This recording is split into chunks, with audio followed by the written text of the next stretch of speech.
Buenas tardes. Vamos a comenzar esta reunión que va a tratar de un tema muy interesante por el doctor José Antonio Riancho Moral sobre las enfermedades raras. El doctor Berrazueta hará la presentación del conferenciante. Muchas gracias, excelentísima señora Presidenta de la Real Academia de Medicina de Cantabria, profesora Garijo Ayensa, ilustrísimos señores y señoras académicos, señoras y señores. Es para mí un placer hacer una breve semblanza del profesor y académico de nuestra Real Academia de Medicina de Cantabria, don José Antonio Riancho Moral, uno de los internistas de la generación joven respecto a los que iniciamos nuestra carrera profesional en los años 70, cuando el doctor Segundo López Vélez refunda Valdecilla y el Hospital Cantabria y los transforma en el Centro Médico Nacional Marqués de Valdecilla. Fueron años muy creativos y su figura no hubiera tenido la misma importancia si no hubiera conseguido también que se iniciaran los estudios universitarios de medicina ligados al centro médico, lo que permitió, de paso, la creación de la Universidad de Cantabria y segregarse de la de Valladolid. No hay tiempo para hablar de la revolución que supuso en la práctica de la medicina, tanto para los profesionales en todos los ámbitos como para la población, no solo de Cantabria, sino de todo el norte de España, para el que fuimos centro de referencia. En algunas especialidades se recibían pacientes a cualquier hora del día o de la noche para confirmar diagnósticos y acceder a tratamientos que solo podían obtener en Valdecilla. Hoy se conserva esta referencia solo para los trasplantes, pero los cimientos se pusieron entonces.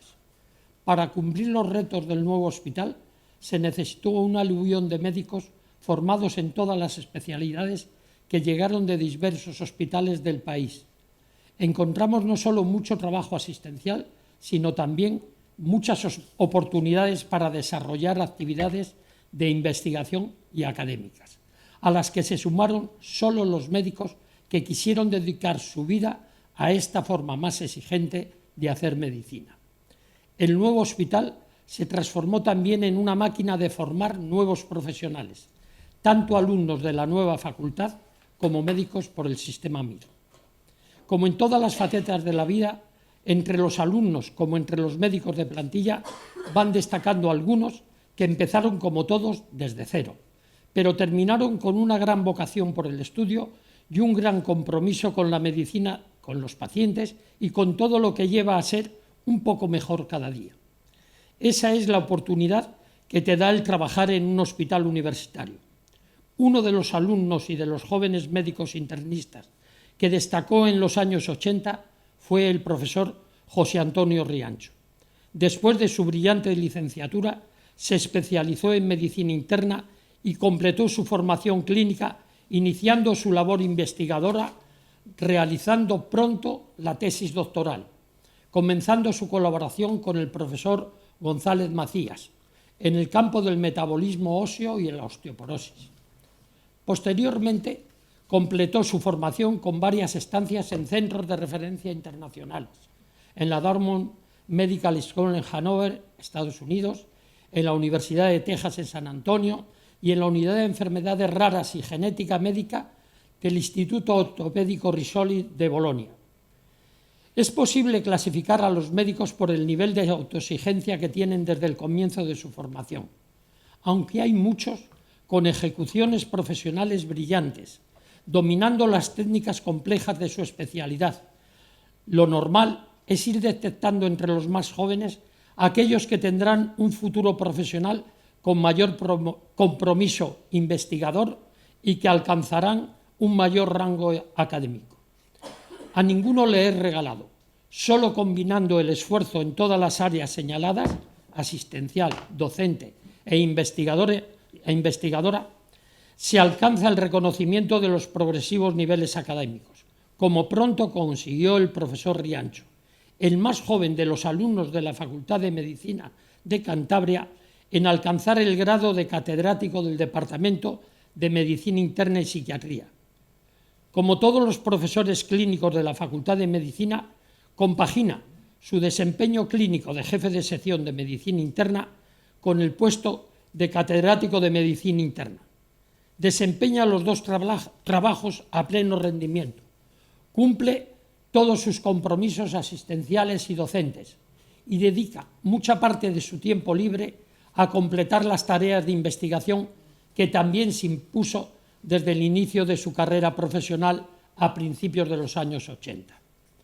Como a todos los clínicos, para poder realizar en paz todo ese trabajo, se vincularon ambas plazas, dedicación plena y entusiasta a ambas labores, pero con un solo salario. Las protestas que había por el tiempo en que los clínicos dedicábamos a la facultad cesaron cuando se consiguió ese objetivo. Por otra parte, parece una constante. El alcanzar antes la plaza de catedrático de una materia clínica o quirúrgica le descarta para ocupar la plaza de jefe de servicio. 50 años de relación hospital-universidad y ese tema no se quiere resolver con un acuerdo entre las dos instituciones. Otras universidades hace varias decenas de años que lo tienen resuelto. De todas las facetas de su trabajo, la más destacable es sin duda la investigadora. Comenzó, como he señalado, con una tesis sobre osteoporosis y metabolismo óseo, y sobre eso ha construido todas las líneas que posteriormente ha ido añadiendo y combinando, completando más de 220 publicaciones en revistas de alto impacto, algunas tan importantes como Nature, Nature Genetics, Science. Domina el campo de las enfermedades esqueléticas, metabólicos y trastornos minerales, solas o asociadas a otras condiciones como el síndrome de Down o el envejecimiento. Enriqueció sus trabajos añadiendo técnicas de análisis genético, algunas, como el análisis completa del genoma o GWAS, que le permite aplicar el estudio a amplios grupos de pacientes, y no solo en los pacientes con trastornos del metabolismo óseo, sino también en relación a circunstancias que pueden favorecer la aparición de la enfermedad, como pueden ser factores ambientales que modifiquen aspectos genéticos que favorecen la enfermedad, la epigenética. Aprovechó la pandemia de COVID para reconocer los factores genéticos que permiten la mayor incidencia en algunos grupos de poblacionales. También aplicó estos estudios a conseguir informaciones útiles en la medicina forense, trabajos en los que consiguió la mejor colaboradora posible, su querida esposa y siempre recordada profesora Maite Zarrabeitia Cimiano, que desgraciadamente nos dejó hace unos meses por una cruel patología. Tuve la oportunidad de conocer el drama que estaban viviendo en el viaje que hicimos juntos, el profesor Riancho y yo, a un tribunal en la Universidad de Valladolid hace ya años. Quiero rendir homenaje a Maite. Fue una de mis primeras alumnas que tuve en los años 70, poco después de mi reincorporación tras el periodo formativo en la Clínica Puerta de Hierro y en el Instituto Nacional de Cardiología de México. Ninguna tan cercana. Maite acudió voluntariamente a la planta durante más de un año, a pasar visita conmigo todas las mañanas a aquellos pacientes con patología reumática valvular que tanta riqueza de signos clínicos presentaban. Fue una de las médicos de aquellos primeros años en las que tuve la satisfacción de haber ayudado primero a su formación y años más tarde también a la de sus hijos, Leire y Javier. También rotaron conmigo en la planta ya de residentes o en el último año de clínica médica. Excelentes personas y excelentes profesionales, como no podía ser menos con los antecedentes genéticos y epigenéticos que han tenido la fortuna de poseer. Voy terminando. El profesor Riancho ha tenido tiempo no solo para dedicarse a la investigación, los enfermos y a la familia. Hombre apacible, sereno, con amplia cultura, ha tenido tiempo para asumir responsabilidades institucionales, dirigiendo el Departamento de Medicina Interna y Psiquiatría de la Facultad, grupos de investigación en IDIVAL y coordinando trabajos a nivel nacional y europeo, cargos en sociedades científicas de su especialidad a nivel nacional, y para no aburrirse, en el año 2020 se lió un poco más y puso en marcha en el hospital la unidad de enfermedades raras en adultos, con el fin de ir montando el registro clínico, seroteca y genoteca, única forma de abordarlas de una forma sistemática y de que algún día se pueda encontrar un posible tratamiento de las patologías monogénicas a través de la reparación genética con técnicas como el CRISPR.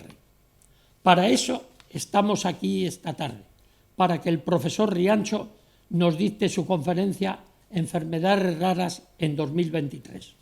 Muchas gracias, señora Presidente, profesora Garijo. He dicho.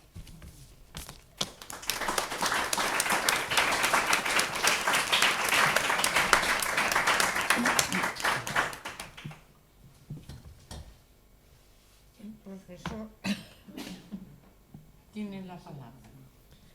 Muchas gracias, señora presidenta. Muchas gracias a usted y a la Academia en general por la invitación. Muchas gracias también al profesor Berrazueta por sus palabras hacia mí, probablemente inmerecidas, y hacia Maite más merecidas. Tengo que reconocer que me hacen además especial ilusión porque le considero a él uno de mis maestros. Fue de las personas que me enseñó todo lo que se podía oír con un fonendoscopio que se aplicaba a un paciente. La verdad es que él oía más que yo y al principio me resquemaba un poco. Después comprendí que era cuestión del fonendo. Su fonendo era mejor que el mío. Claramente.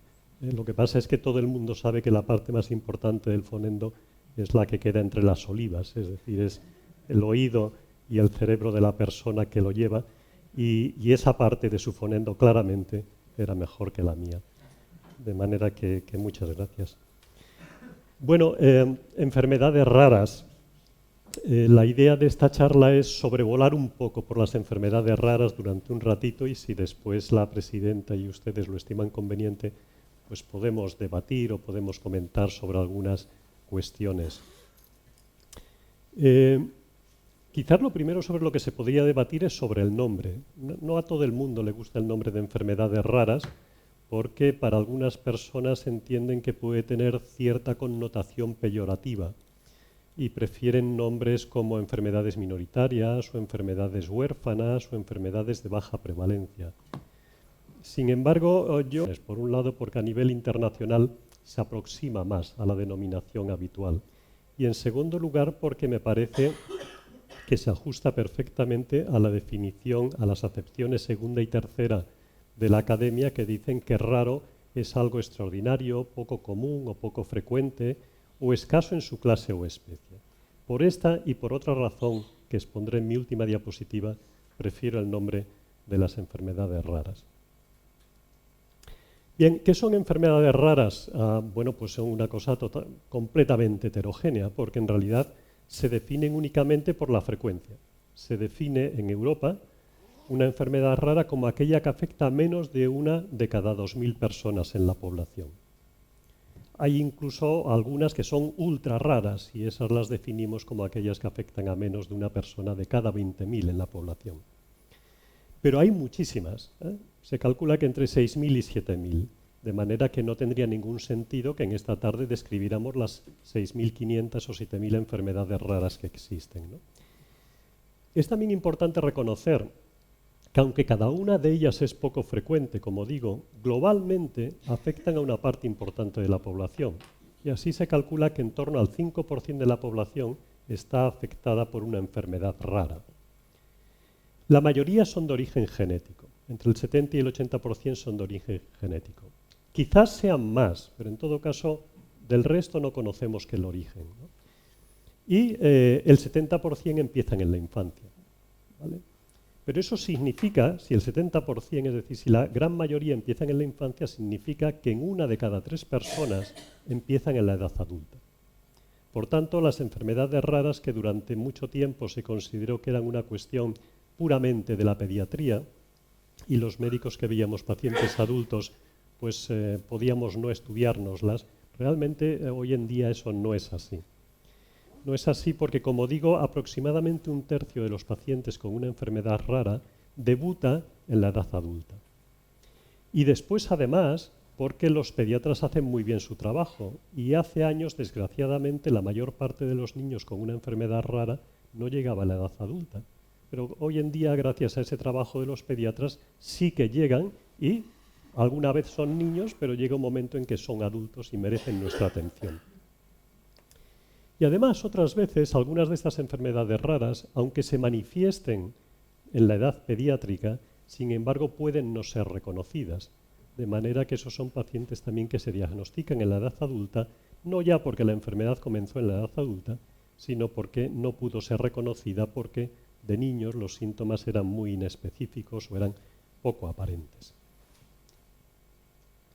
Este reconocimiento de la importancia y de la frecuencia de las enfermedades raras en la población adulta ha hecho que en muchos países, también en España y en muchos hospitales y también en Valdecilla, pues hayan montado estas unidades para prestar una atención lo más coordinada posible a los pacientes adultos con enfermedades raras. Como ha dicho el profesor Berrazueta, nosotros empezamos en el año 2000, tuvimos que parar casi inmediatamente porque saben que en el año 2000 hubo la pandemia de COVID y entonces pues hubo que cerrar muchas actividades salvo la atención a los pacientes con COVID. Pero bueno, hoy tenemos la satisfacción de que esa unidad ha sido reconocida como unidad excelente o unidad acreditada por la Sociedad Española de Medicina Interna, que tiene un sistema de acreditación para este tipo de unidades, de las cuales en este momento hay 9 en el país, si no recuerdo mal.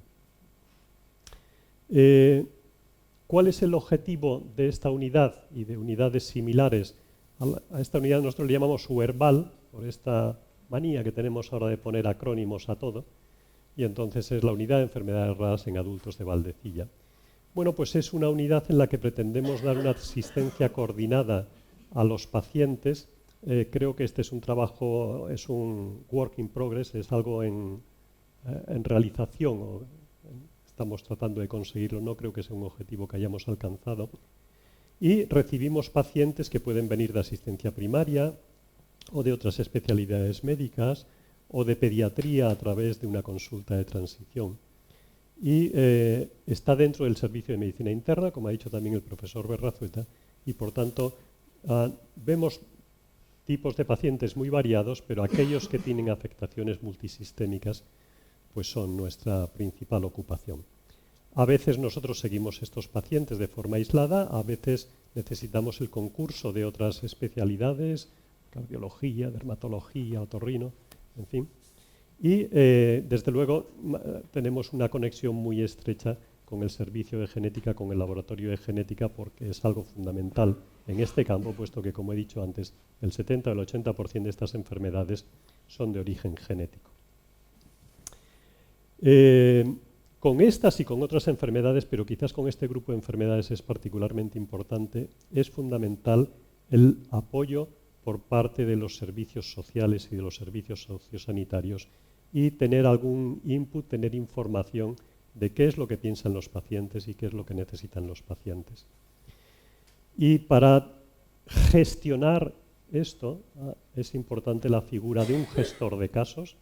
En este caso contamos con una enfermera que ayuda a hacer las transiciones y los viajes de los pacientes por todas estas partes del sistema sanitario, que no siempre es todo lo amigable que sería de desear.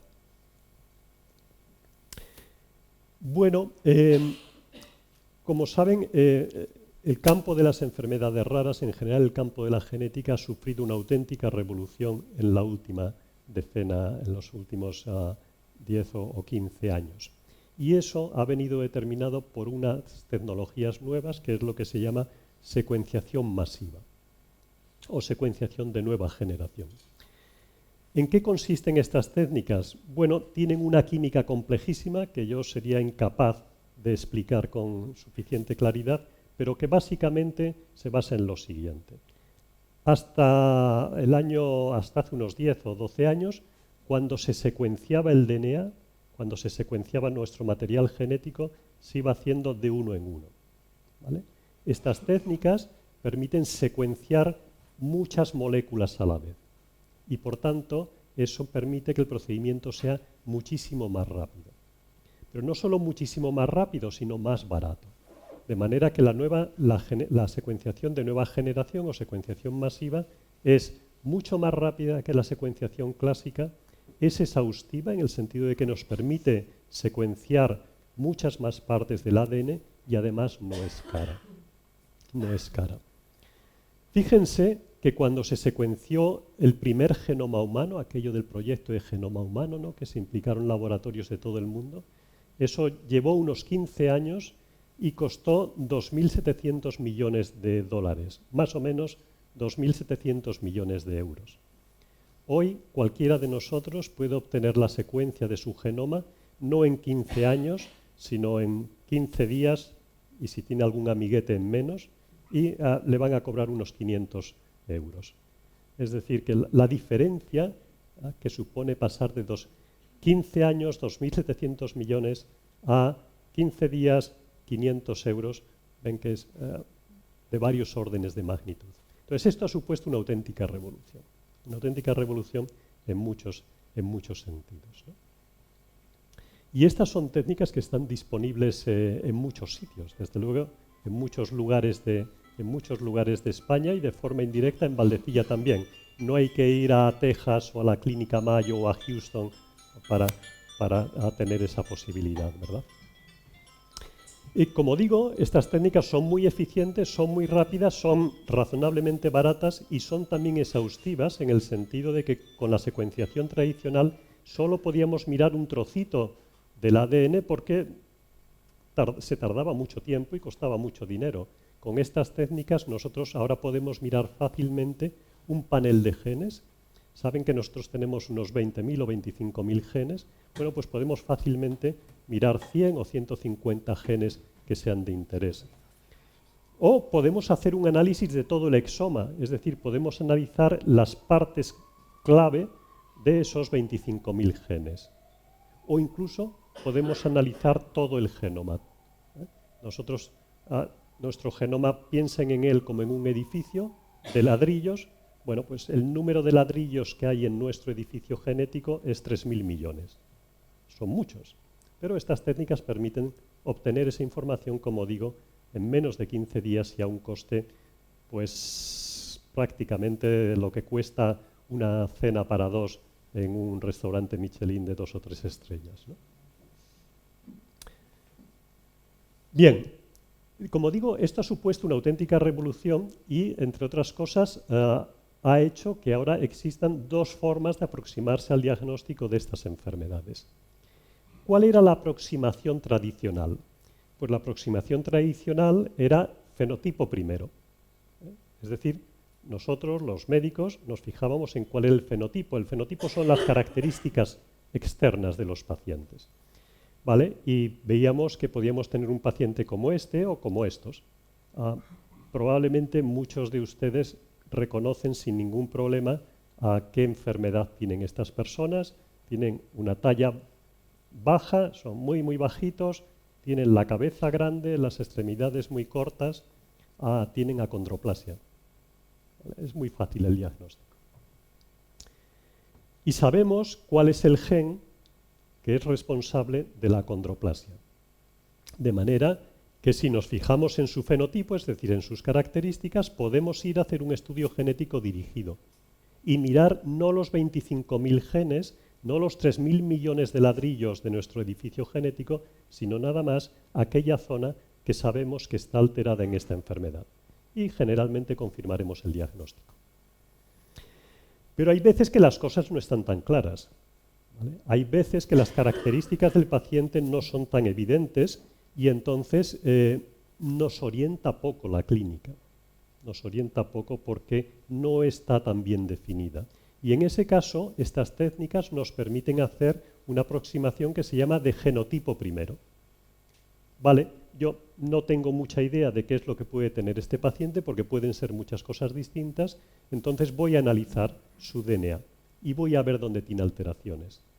y después voy a tratar de relacionar esas alteraciones con sus características clínicas, ¿vale? De manera que esta es una de las cosas que ha hecho que cambien con la secuenciación de nueva generación.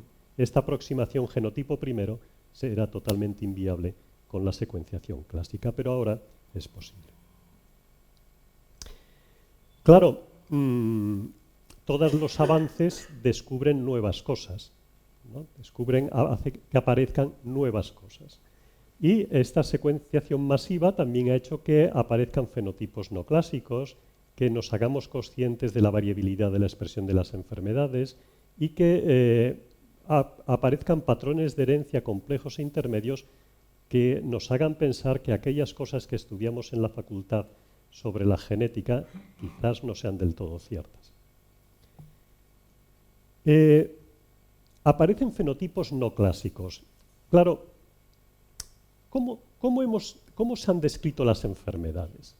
¿Cómo se describió, por ejemplo, el SIDA? ¿Cómo se identificó el SIDA? Pues el SIDA se identificó, como recuerdan a muchos de ustedes, porque en California aparecieron 5 pacientes con una forma de neumonía muy rara. Pero era la misma neumonía en todos, el mismo tipo de neumonía. Y entonces los médicos que les vieron dijeron, caramba, estamos ante algo nuevo, que está presente en estas 5 personas y quizás en otras. Y eso llevó al descubrimiento del SIDA. Pero en realidad, la mayor parte de los pacientes con SIDA no tienen esa neumonía. Tienen otras cosas distintas. Pero la homogeneidad de las características fue lo que llevó a reconocer la enfermedad. Bueno, eso ha pasado un poco con todas las enfermedades. ¿Cómo se identificó la enfermedad de Fabry? Pues porque se encontraron una serie de pacientes que eran todos iguales, tenían unas características, por tanto, el diagnóstico de Fabry se hacía cuando un nuevo paciente tenía las mismas características. Pero en realidad eso es la punta del iceberg. Porque cuando se ha ido aplicando la secuenciación masiva, lo que se ha visto es que sí, que esos pacientes con Fabry tienen una mutación en un gen que es el responsable del Fabry. Pero que además de esos pacientes con las manifestaciones típicas de Fabry, de enfermedad de Fabry, hay otros muchos que tienen la alteración genética causante del Fabry, que tienen Fabry, pero que tienen un fenotipo, que tienen unas manifestaciones que son distintas. ¿Y por qué no se habían diagnosticado antes de Fabry? Pues no se habían diagnosticado antes de Fabry porque su expresión clínica es distinta de las formas clásicas. Bueno, esto está pasando ahora prácticamente con todas las enfermedades, ¿vale? La aplicación de la secuenciación masiva nos está haciendo ver que hay muchas formas de enfermedad que no son las habituales. Que cada una de las enfermedades tiene manifestaciones mucho más variadas de lo que pensábamos. Y eso complica un poco el diagnóstico, porque ahora las cosas son un poco más complicadas.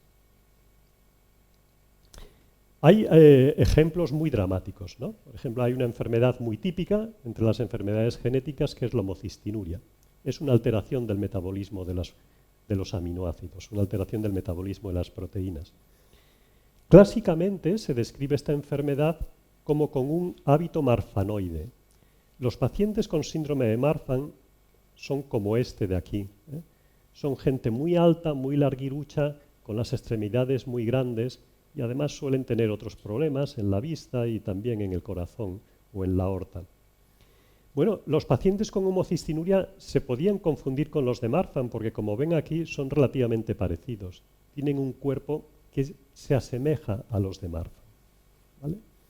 Nosotros estábamos acostumbrados a pensar en homocistinuria cuando veíamos a un paciente que parecía a un Marfan, pero que no tenía otras características de Marfan, ¿vale?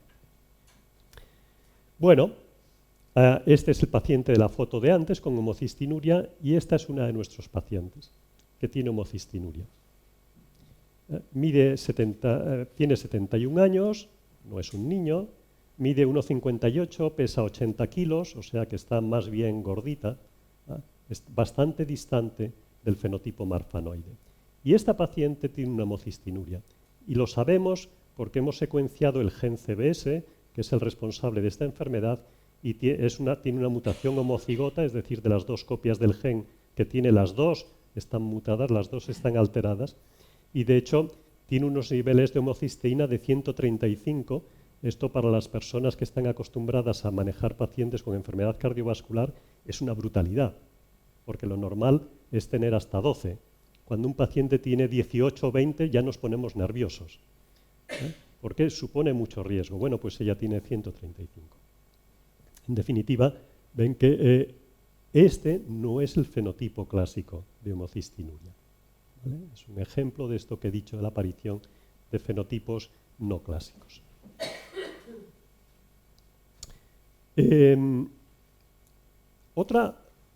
Como decía también, la secuenciación masiva nos está llevando a pensar que a lo mejor las cosas que estudiábamos de genética no eran tan simples como las habíamos estudiado.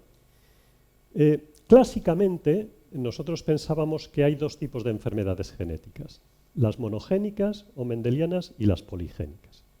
Las enfermedades monogénicas o mendelianas son las típicas enfermedades genéticas. Es, por ejemplo, la hemofilia. Estas enfermedades se deben a que se tiene una mutación que afortunadamente es muy rara, es muy poco frecuente, pero que cuando aparece, desgraciadamente, tiene muchísimo impacto en la persona y produce una alteración muy importante. ¿Vale? En el otro extremo están las enfermedades poligénicas. Son enfermedades en las que se deben no a la alteración de un gen que tiene muchísimo efecto, que destroza mucho, sino que se debe a pequeñas alteraciones en muchos genes.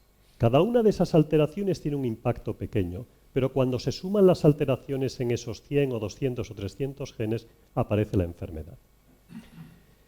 ¿Qué son enfermedades poligénicas? Muchas de las que tenemos nosotros. La hipertensión, la obesidad, la artrosis, la osteoporosis, todas esas enfermedades son poligénicas. Y durante unas décadas nos hemos movido bastante cómodos en este esquema.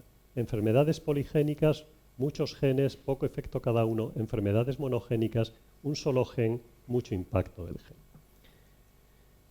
Y pensábamos también que estas enfermedades monogénicas las dividíamos en dos tipos, dominantes y recesivas. ¿No? Como saben, nosotros tenemos dos copias de cada gen. Bueno, pues enfermedad dominante se llama aquella en la cual, con que una copia esté mal, ya se produce la enfermedad. Las recesivas son aquellas en la cual necesitamos que las dos copias de nuestros genes estén alteradas para que se produzca la enfermedad. Si solo se altera una copia, no hay enfermedad. Eso tiene trascendencia, por ejemplo, de cara al riesgo en la descendencia, ¿no? Porque las enfermedades dominantes tienen un riesgo en los hijos tal que el 50% desarrollarán la enfermedad, estadísticamente. El riesgo para cada hijo es del 50%. En las enfermedades recesivas, como es necesario para que aparezca la enfermedad que se tengan las dos copias, solo el 25% de los hijos desarrollarán la enfermedad. Bueno, este es el esquema clásico y eso es así prácticamente desde que Mendel describió las leyes de la genética hace más de 100 años. Puesto en forma de esquema, esto es lo mismo, ¿no? Entonces, el alelo B es el gen mutado, ¿no? El A es el normal. Esto lo que representa es que si hay uno de las copias del gen mutada, alterada, o están las dos, pues hay enfermedad. Eso es una enfermedad dominante. La enfermedad recesiva, si las dos copias del gen son normales o si una es normal y la otra está alterada, no hay enfermedad. Se necesita que las dos copias del gen estén alteradas. Bueno, este era el esquema clásico, pero en realidad la nueva secuenciación y sobre todo los estudios que se están haciendo en los grandes biobancos, hay algunos países en los cuales están haciendo análisis genéticos masivos, por ejemplo, en Estados Unidos o en Inglaterra, donde han secuenciado ya varios cientos de miles de individuos, y también en Finlandia. El análisis de esos estudios está dando una información importantísima y que está cambiando nuestra manera de pensar. Por ejemplo, estos autores, este mismo año, han publicado, utilizando datos de los biobancos de Finlandia, han publicado que sí, que eso de que hay enfermedades dominantes y recesivas es verdad, pero eso es el extremo del espectro. Entre medias encuentran un montón de situaciones en las cuales no se ajusta ni al patrón de herencia dominante ni al patrón de herencia recesiva, sino a patrones de herencia intermedios. De manera que las cosas no son tan sencillas como pensábamos. Y además que muchos de esos pacientes tienen una expresividad muy variable. Estos son 2 pacientes de nuestra consulta, no son de Finlandia, son 2 varones de 43 años. Bueno, uno de ellos tiene una discapacidad intelectual y tiene un trastorno de la marcha desde que era bastante joven, y la resonancia tiene una serie de alteraciones que se ven ahí en blanco y en las que no merece la pena que entremos. Bueno, pues tendrá algo neurológico, ¿no? Vale. Este otro paciente le enviaron a la consulta, tiene también 43 años, es también un hombre, le enviaron a la consulta porque su médico vio que le salían estos bultos aquí en las manos, y en los pies los tiene también iguales. Esos son santomas, son acúmulos de colesterol. Intelectualmente perfecto, no tiene nada más. Vale. Es difícil anticipar que estos 2 pacientes tienen la misma enfermedad. Si me permiten la expresión coloquial, se parecen como un huevo a una castaña. Sin embargo, tienen la misma enfermedad. ¿Vale? Estos 2 pacientes tienen una mutación en los 2 alelos de este gen, el CYP27A1, que codifica una proteína que es necesaria para el metabolismo de los ácidos biliares y que produce una enfermedad que se llama santomatosis, porque supone acúmulos de colesterol, de lípidos, cerebrotendinosa, porque se acumula en el cerebro y en los tendones. Lo que ocurre es que a uno se le acumula en el cerebro y no tiene en los tendones, y el otro se le acumula en los tendones y no tiene en el cerebro. ¿Vale? Entonces, como ven, la expresividad, la manifestación clínica de estas enfermedades a menudo es muy distinta. ¿Vale? Y es algo que tenemos que tener en cuenta cuando nos aproximamos a estos pacientes. Por otro lado, he dicho antes que teníamos un esquema de 2 tipos de enfermedades. Mendelianas se deben a alteración de un gen que tiene una alteración muy rara, poco frecuente en la población, afortunadamente. Afortunadamente, la mutación que produce la hemofilia es rara, porque si no, pues estaríamos unos cuantos hemofílicos en esta sala, ¿no? Y por otro lado, las enfermedades complejas, que tienen variaciones frecuentes en la población, pero cada una de ellas con poco impacto. Bueno, pues estos estudios de los grandes biobancos están demostrando también que ese esquema tampoco es exactamente así. Y que en la expresividad, en las manifestaciones clínicas de las enfermedades monogénicas, de las enfermedades mendelianas, de esas que creíamos debidas solo a la mutación de un único gen, la forma en la que se expresan influyen mucho otras variantes en otros genes, como ocurre en las enfermedades poligénicas.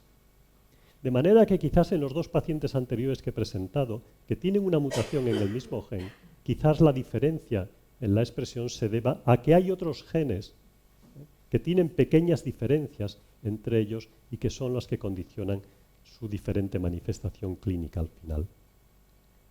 O sea que, como digo, este esquema de que enfermedades monogénicas se deben a una sola variante muy rara y enfermedades poligénicas se deben a la acumulación de variantes comunes no es del todo cierto.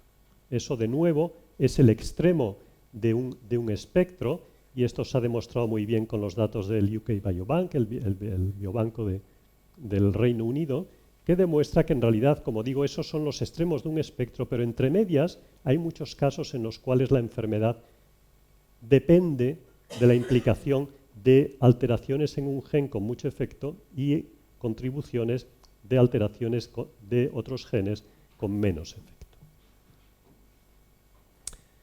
Bien, acaba de llegar a un nuevo actor al campo, y además es un actor potentísimo, es un Tom Hanks en el campo, que es la inteligencia artificial. Todos oímos noticias sobre inteligencia artificial en los medios recientemente.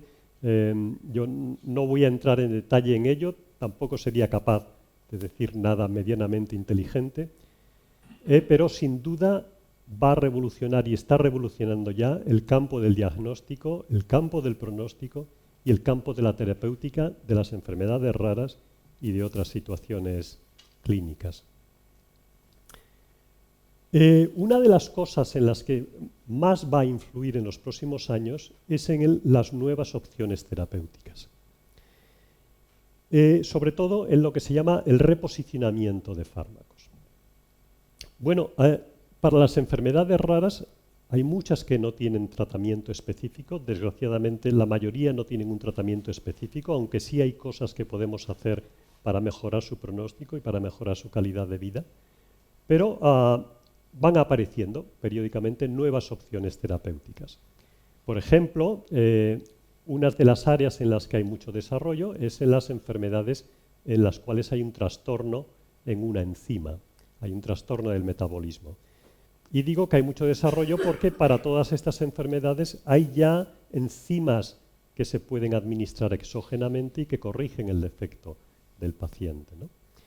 Otras veces el tratamiento consiste no en administrar al paciente la enzima, la proteína que le falta, sino en hacer alguna otra intervención, por ejemplo, inhibir el sustrato que se acumula y que resulta dañino para el cuerpo, o la terapia génica, o el utilizar moléculas tipo chaperona que van a tratar de reconducir la circulación de esa enzima anormal. Y hay casos que son extraordinariamente ilusionantes, ¿no? Y, por ejemplo, el de esta niña, Ayla Basir es este circulito en blanco que hay aquí. No, perdón, este circulito en negro que hay aquí. Ayla Basir es la última hija de esta pareja que es consanguínea. Mala idea para las enfermedades raras casarse con su primo o con su prima, porque aumenta mucho la incidencia de enfermedades de herencia recesiva. Entonces esta familia tuvo estos hijos, algunos fueron sanos, los que están en negro nacieron enfermos y se murieron enseguida. Se murieron enseguida porque tenían una enfermedad que es la enfermedad de Pompe. La enfermedad de Pompe es una alteración del metabolismo del glucógeno, que altera diversos órganos y que en concreto a estos niños lo que hacía es que le crecieran mucho las paredes del corazón. De manera que, como ven aquí, las cavidades del corazón, que se ven aquí en negro, pues eran muy pequeñitas. Eran muy pequeñitas porque las paredes del corazón eran muy gruesas.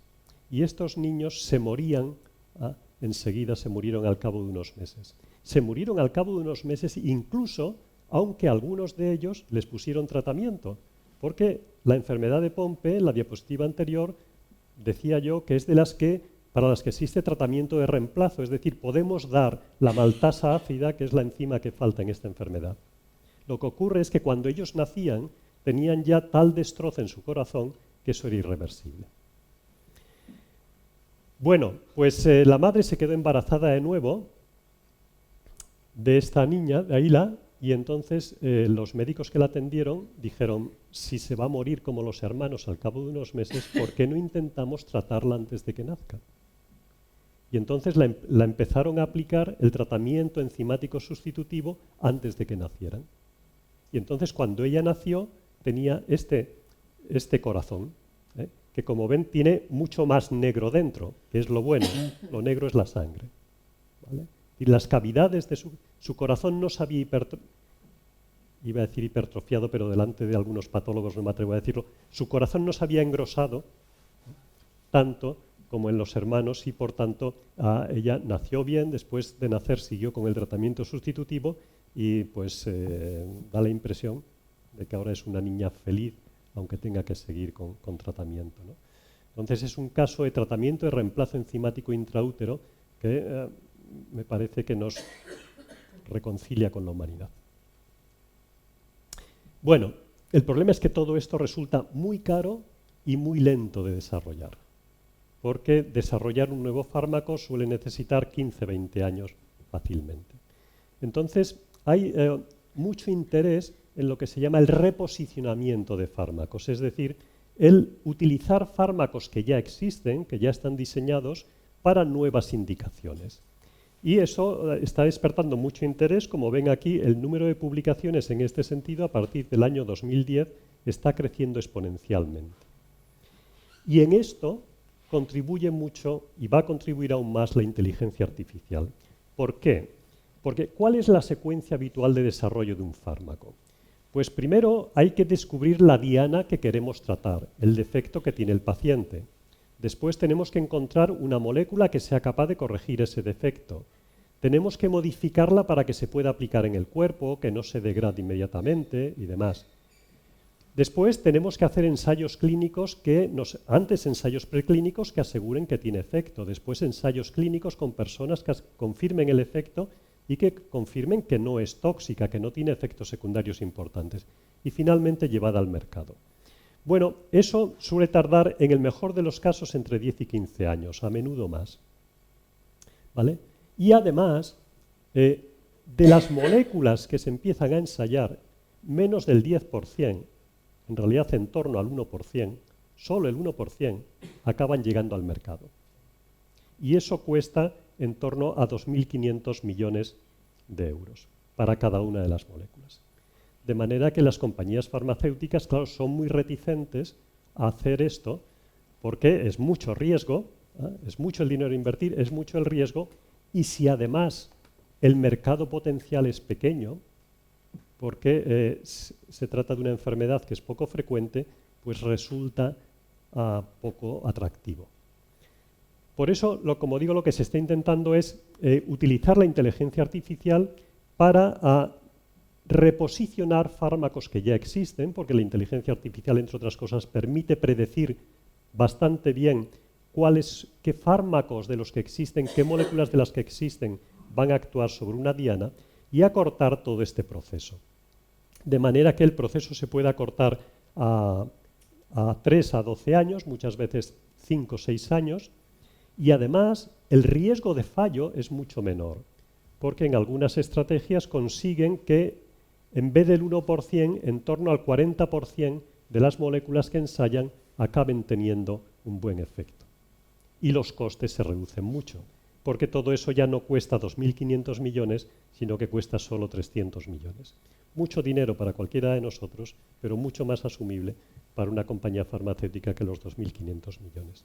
De manera que la inteligencia artificial va a revolucionar también y va a aportar mucho en este campo.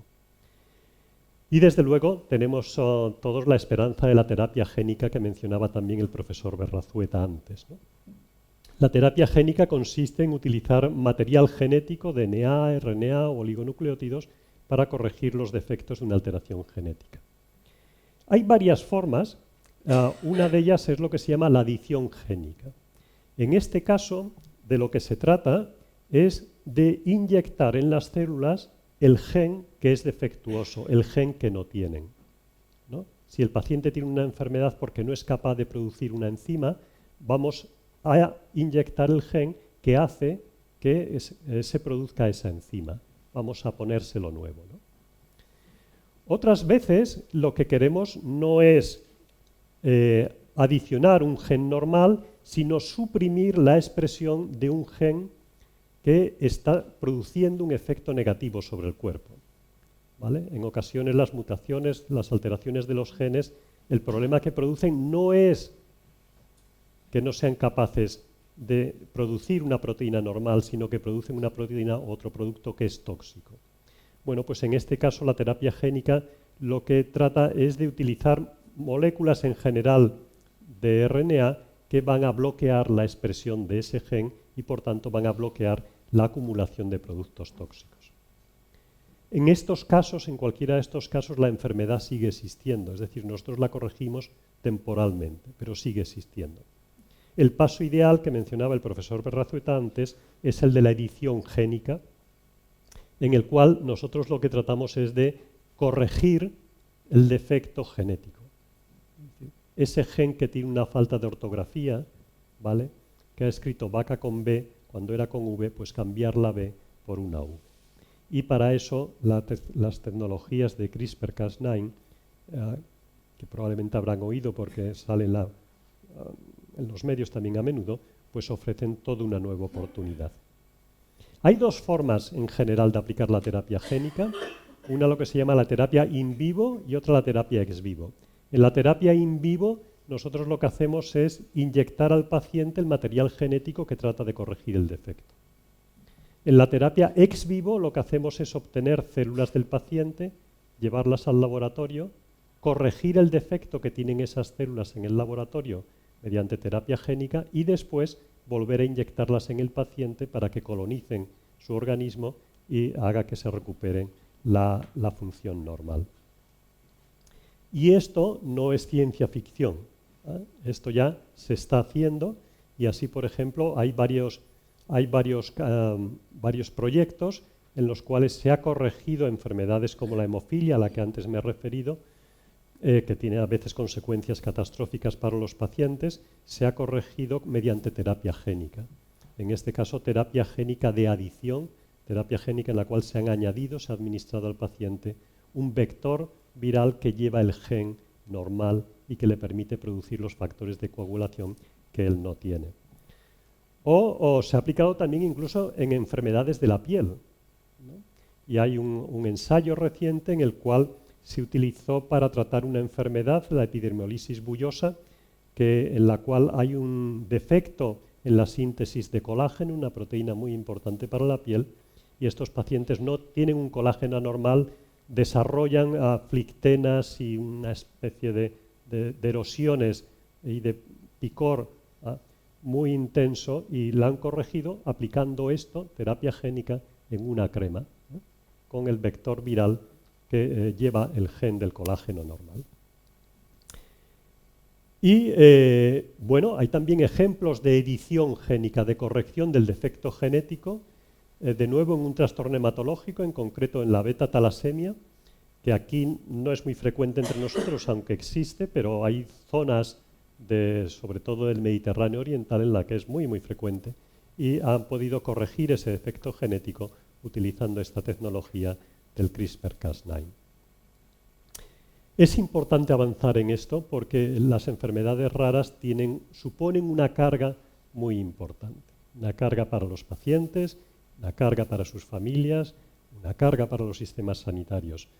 De hecho, se calcula en una encuesta que se hizo que 7 de cada 10 pacientes o de sus cuidadores tienen que modificar su actividad profesional en razón de la enfermedad, porque los pacientes no pueden trabajar o los cuidadores tienen que reducir su jornada o cambiar de trabajo para poder atender a la persona con la enfermedad. 8 de cada 10 pacientes o cuidadores tienen problemas para desarrollar las actividades cotidianas, como hacer la comida o cosas por el estilo. 2 de cada 3 gastan más de 2 horas al día en cuestiones, en tareas que tienen que ver con la atención a la enfermedad.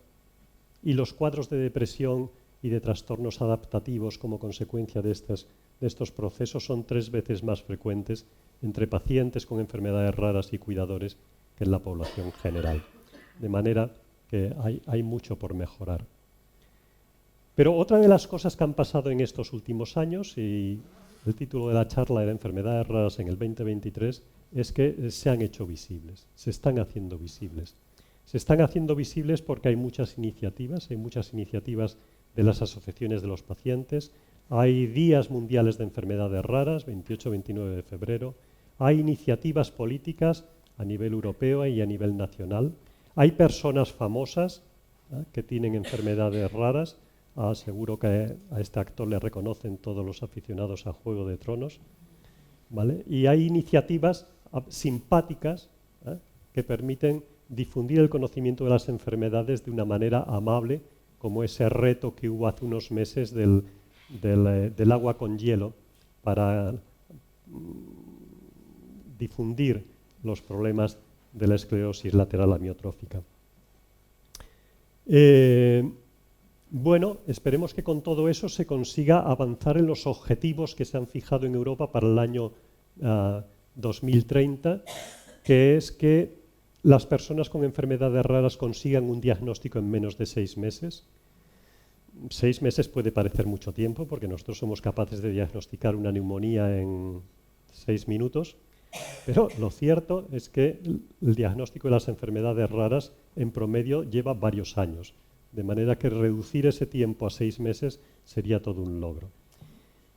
Yo creo que quizás eso se logre, creo que sí que se logrará, de hecho. No estoy tan seguro de que se logre este otro objetivo, que es que para el año 2030 haya 1000 nuevos tratamientos disponibles para enfermedades raras. Pero en todo caso, merece la pena intentarlo. No es fácil, hay muchos problemas y hay muchas incertidumbres. Y hay incertidumbres y problemas, en primer lugar, de tipo técnico. Uno de ellos es cómo analizamos los datos. Yo he dicho, por 500 euros nos secuencian el genoma cualquiera de nosotros en una semana o dos. El problema es cómo manejamos después 3.000 millones de datos de cada uno de nosotros. ¿No? Entonces, eso es todo un reto que implica dotaciones informáticas enormes, ¿no? Pero está ahí. ¿Cómo analizamos esos datos? ¿Cómo los almacenamos de manera segura y de manera accesible? ¿Y cómo integramos eso con los sistemas de las historias clínicas electrónicas que hay en los hospitales o en los centros de salud? Hay también retos económicos y asistenciales. ¿Cómo hacemos todo esto sostenible para el sistema público? Porque muchos de esos tratamientos que he mencionado son enormemente caros. Cuando digo enormemente caros, significa que su coste puede estar en torno a entre 100.000 y 400.000 euros al año. Bueno, eso hay que pagarlo, ¿vale? La salud no tiene precio, pero tiene coste, ¿eh? Y tenemos que buscar maneras de pagarlo. En este sentido, las administraciones sanitarias y las compañías farmacéuticas tienen que ser inteligentes e imaginativos para hacerlo sostenible, para hacer que los pacientes tengan acceso a los fármacos y que al mismo tiempo el sistema sea sostenible. Y se puede hacer. Y hay ejemplos recientes, como ha ocurrido, por ejemplo, con el tratamiento de la hepatitis C, que demuestra que se puede hacer, que se pueden conseguir estrategias que permiten a las compañías recuperar su inversión, tener beneficios y al mismo tiempo que el sistema sea sostenible. Pero lo tenemos que hacer también asegurando la equidad. Y la equidad a todos los niveles. A nivel macro, ¿vale? Sería bueno que los pacientes africanos tuvieran la misma accesibilidad a estos fármacos que los pacientes españoles. Y a nivel micro, sería bueno que los pacientes españoles que viven en Torrelodones tuvieran el mismo acceso que los que viven en Vilanova y la Geltrú, ¿vale? Y tenemos que asegurar que la asistencia a esos pacientes es una asistencia global, porque a menudo no es solo cuestión de administrar un fármaco, sino de atender a las múltiples repercusiones que tiene la enfermedad. Y plantean también problemas éticos. Por ejemplo, ¿qué es lo que pasa con los embriones? ¿Cómo intervenimos en los embriones? ¿Cómo seleccionamos los embriones? ¿Qué embriones seleccionamos? ¿Cómo los utilizamos? ¿Cómo almacenamos los embriones que nos implantan? ¿Cómo definimos la gravedad? Si vamos a hacer selección de embriones y vamos a descartar los que tengan una enfermedad, entiendo que serán los que tengan una enfermedad grave. ¿Y qué es una enfermedad grave? ¿Vale? Plantean problemas muy importantes de las cuales quizás a veces no somos del todo conscientes. A veces uno tiene la impresión de que se habla de estas cuestiones con excesiva ligereza. De hecho, esto está haciendo que aparezcan nuevas enfermedades raras. Por ejemplo, el síndrome de Down. El síndrome de Down no era una enfermedad rara porque la frecuencia era de 1 de cada 700 o 1 de cada 800, por debajo de 1 de cada 2000. Pero, sin embargo, las técnicas de cribado han hecho que el número de personas con síndrome de Down que nazcan se haya reducido muchísimo. De manera que en la actualidad es una enfermedad rara con una prevalencia de mucho menos de 1 por cada 2000. De hecho, pues estamos en la primera posición. España es el país de Europa en el que más se ha reducido el nacimiento de personas con síndrome de Down. Decir que está en la primera posición de Europa significa que es la primera posición del mundo. En esto es como en el fútbol, ¿no? Los africanos no cuentan. Bueno, en toda Europa se ha reducido mucho el nacimiento de personas con síndrome de Down, pero en España especialmente. No es el momento en el que, ni quiero yo entrar en este momento en el debate de si eso es bueno o es malo. Lo único que digo es que no sé si eso realmente es concordante con nuestras ideas de que hay que integrar a las personas con diversidad, que no hay personas incapaces, sino con distintas capacidades. No lo sé. No lo sé si es exactamente concordante. Da la impresión a veces de que lo que buscamos todos es tener el niño perfecto, ¿no? Y quizás, además, si el primer hijo se tiene a una edad cada vez mayor y con pocas posibilidades de tener a lo mejor un nuevo intento, pues quizás lo que queremos es tener el niño perfecto, ¿no? Bueno, hay entonces problemas y hay incertidumbres. Yo de todas maneras soy optimista. Yo creo que iremos avanzando en todo esto. Y lo soy básicamente porque, aparte de los avances tecnológicos, hay muchísima concienciación y muchísima actividad por parte de los pacientes, ¿no? Hay multitud de asociaciones de pacientes con enfermedades raras en el mundo, en España, en Cantabria también en algunos casos, que tienen muchísima actividad, que están ayudando a visibilizar estas enfermedades, que están dando mucho apoyo a los pacientes individuales que forman parte de esa asociación. Entonces yo creo que nos van a ayudar a que discurramos por una senda correcta y rápida. Y creo por eso que son personas que son insígnes, sobresalientes o excelentes en su línea, que es la cuarta acepción de la academia de raro. Y por eso me parece también que merece la pena mantener el nombre de enfermedad rara y no llamarla enfermedad minoritaria o de baja prevalencia. Y en algunos casos estas personas están dando un ejemplo extraordinario, a pesar de que en algunos casos son bien conscientes que las cosas que están reclamando no van a llegar para ellos, incluso aunque se consigan. De manera que me parece que están manifestando una generosidad enorme y una dedicación enorme tratando de visibilizar y de mejorar las condiciones de los pacientes con estos trastornos. Les animo a que vean algunos vídeos que hay en YouTube y en otros sitios de Internet, por ejemplo, de Juan Carlos Unzúe, que da un testimonio extraordinario, o que vean este documental, El aleteo de las mariposas, que además se filmó en Cantabria y en el cual dan testimonio de vida a algunos pacientes, que resulta realmente extraordinario y nos hace sentirnos a todos pues muy pequeños. Realmente son gente rara. Muchas gracias.